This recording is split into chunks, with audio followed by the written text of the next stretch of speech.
Well, we live in a crazy world these days, and it can be a real challenge for our young people as they graduate from high school or college and step out into the real world.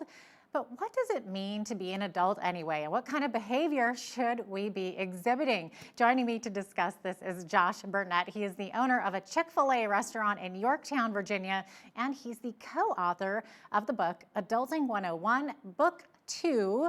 Welcome to Bridge City News, Josh. So great to have you on today. Thank you so much for the opportunity, Jeanette. I really appreciate it. Absolutely. Now, your first book, Adulting 101, #Wisdom for Life, became an Amazon bestseller. So what's different about this second book?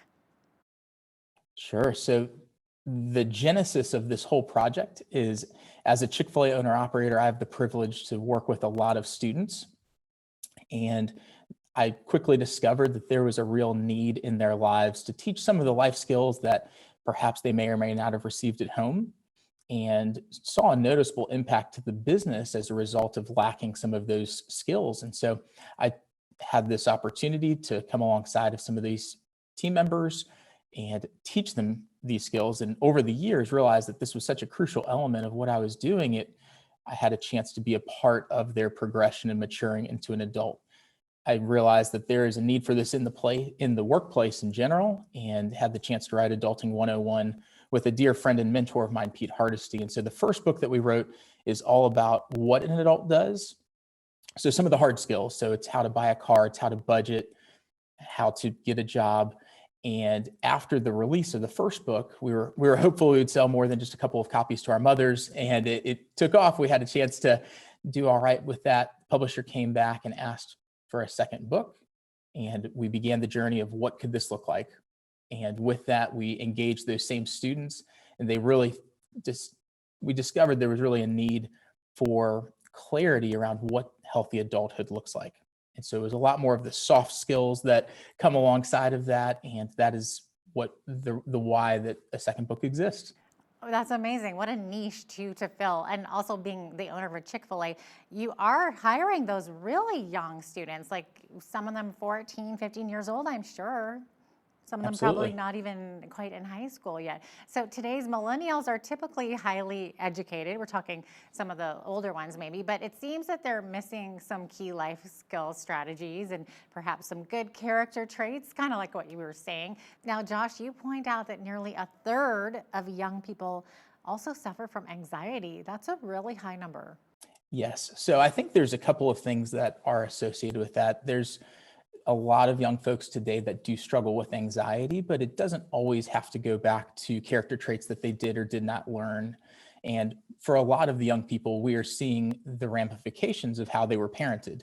So on different ends of the spectrum, you have parents that were very involved and sometimes overly involved in protecting their child. And we see the result of that as that young person adults, where they may not know how to do much, or they don't know how to fail well.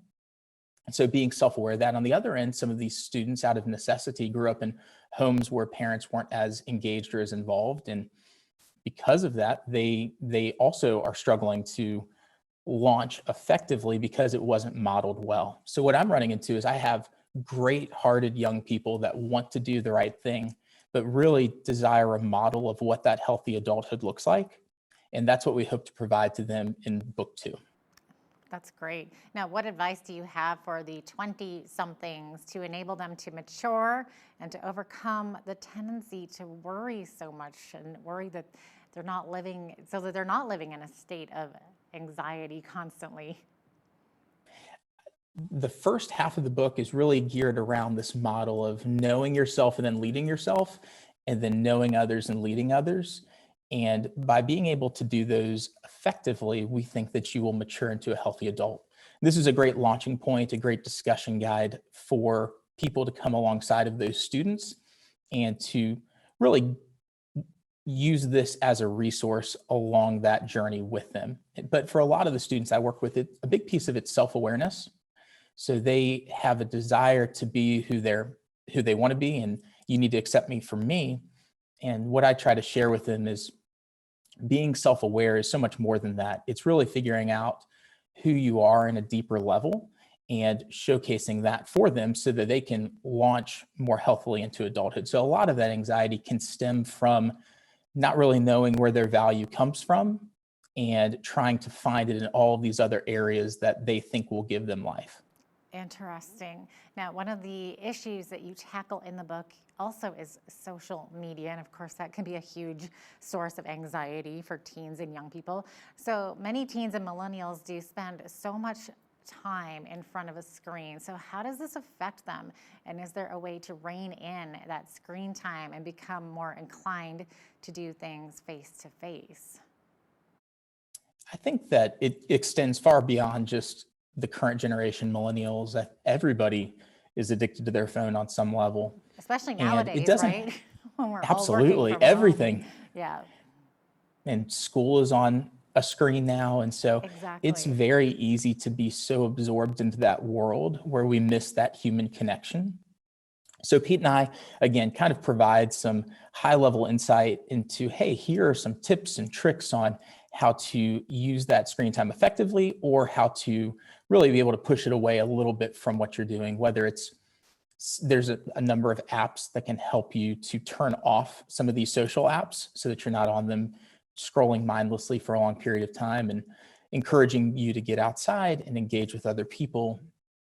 And that you can't replace that human interaction. And I think the more people hide behind a screen, the more anxious they can become. And so we try to touch on technology and screen time and social media, and even the comparisons that come as a result of that, and what that can do to somebody's mental health if they all they do is look at Instagram and see the best day of somebody's life every single time they get on the app. Exactly. And it's so unrealistic, isn't it? It really is. Yeah. Now, I wonder, like in past generations, some of us were more likely to have maybe some personal mentors or someone more mature in life who would teach us and lead us into maturity. Would something like this be helpful for our mental health? Always. Yeah. Anytime you can get somebody a little further ahead of you to engage with you and care for you and show you what's coming down the line, the better off we all will be. And so that's certainly something that we encourage, and that's a desire and hope of mine as a leader of a lot of young people, is to some degree get a chance to be that for them. But I think the more that we can really build up our inner circle, both of peers and of mentors that we want to be similar to and alike, I think the better off we all are. Absolutely. Now, you point out that much of the younger generation has that entitlement mentality. Can you explain what that looks like and how we got there? And how do we go Well, about I changing that mindset too? That's a tough sure. one. I don't want to make it too broad where it's very easy to label and say this generation's entitled. I think this generation has just grown up in the age of instant. Everything I want or need, I can access very quickly. And if it's not immediate, then I'll just move on to the next thing. And whether this is food or Amazon Prime or even relationships, we see this, there's not much of a desire to build that resilience, to really build that grit out, to do more, to do better, to stay in a relationship with somebody. Because in my pocket, I can pull out my phone and be connected with billions of people anywhere in the world at any time. That is so true. How do we go about changing this mindset though? I really think that due to these massive societal shifts where our networks have increased so dramatically, so despite this connection, we're seeing the loneliest generation that we've ever seen. So statistically, students today are more lonely than they've ever been, despite increased connection or communication rather. So all of this communication, very little connection. And so within the book, through the loneliness chapters, we kind of talk about this friend formula. And it's not rocket science, but it's really initiating and getting out there, being real and vulnerable with the people that you're living life with, and just taking that first step. So we give some tips and tricks on how to do that and organizations to get plugged in with, but really it just takes going out there and making a personal human connection, even if it's a little awkward. This was true of my wife and I. We were newly married and we moved to a state that we had no connections to at all.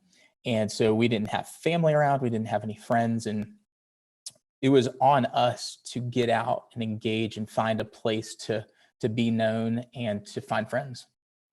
There you go, huh? Just stepping out of that comfort zone. Not easy to do.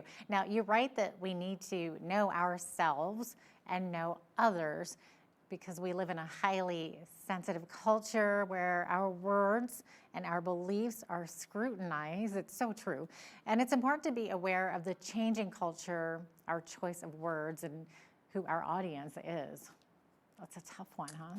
Yes, it really is. And I see this play out in the business world a good deal. So we serve thousands of people every day and across all kinds of socioeconomic statuses, races, religions, creeds, whatever it might be. And the ability to connect on a human level with somebody is so critical as an employer and also as somebody that's serving a community. And so we have a chance to dig into that a little bit and teach self-awareness to this generation, as well as just emotional intelligence and maturity. When I look at people that have come through my restaurant and my organization into leadership, the skill that is oftentimes the biggest struggle is being able to be emotionally intelligent and to engage in a way that both parties can walk away from that time feeling better and feeling heard. And if we can help to solve that even a little bit, then this book will have done its job. Yeah, absolutely. Now, we've all experienced failures, and you suggest that it's important to learn from our mistakes and that it can bring us to a place of becoming resilient. That makes sense. Yes, I think learning how to fail well and be okay with that is such a critical aspect that oftentimes, as I alluded to earlier, is missing. And it's missing because we want it to be right, we want it to be now. And if it's not that way, we'll just move on. There was a sign that went viral a few years ago of a local Catholic boys' school out in Little Rock. And there was a sign on the front door that said, "Stop. If you are bringing your son's homework, their lunch, their equipment, whatever it might be, turn around and go home. Your son will be fine and they will figure out how to problem solve in your absence." And I think this is just a great reminder, whether you're parenting somebody that's launching into adulthood or if you're that person trying to launch yourself, that failures are really okay. And to encourage some of these soft failures, especially if you have a teenager in the house where they have a chance to live life and to make mistakes, but still while the stakes are low. And this fear of failure can have a tendency to drive us to some of these harder failures where we never want to make a mistake. And then when we do, it really hurts. So the earlier we can figure out how to fail and be okay with that and learn from it and move on, I think we build grit and resiliency and also a little bit of wisdom. Yeah, so no more of that helicopter parenting. That's no good. Yeah. Now, you touched on this earlier with social media and screen time and building connection versus just, for surface communication. So many of us might have hundreds or even thousands of friends on social media. So any final thoughts on how to choose genuine, real life friends? Oh, goodness. I think that the importance of friends is unparalleled in life. So you're going to go the way your friends go. And so finding people that have similar belief systems and values as you can be a very critical element in that. Do they have similar likes, similar stages of life? And finding people that you want to be more like. You don't want to be around a group that is bringing you down. So look for organizations in the community that you agree with and that you want to be a part of. And that is a great launching point. But a lot of times folks will leave high school or college where their friends were always built in to their normal daily cadence. And they'll hit that point afterwards where my friends are no longer provided for me. How do I go about finding folks that I want to work with and engage with? And outside of the workplace, you really have to be proactive in that. And I say all that, and it is so crucial also to find a diverse group of people that you can be around and learn from as well. But at the end of the day, you want your friend, your inner group to be people that you want to be more like. Absolutely. Great advice. Josh Burnette is the co-author of the book, Adulting 101, Book 2. Thanks so much for being with us today, Josh. We appreciate it. Thank you. Thank you for the opportunity.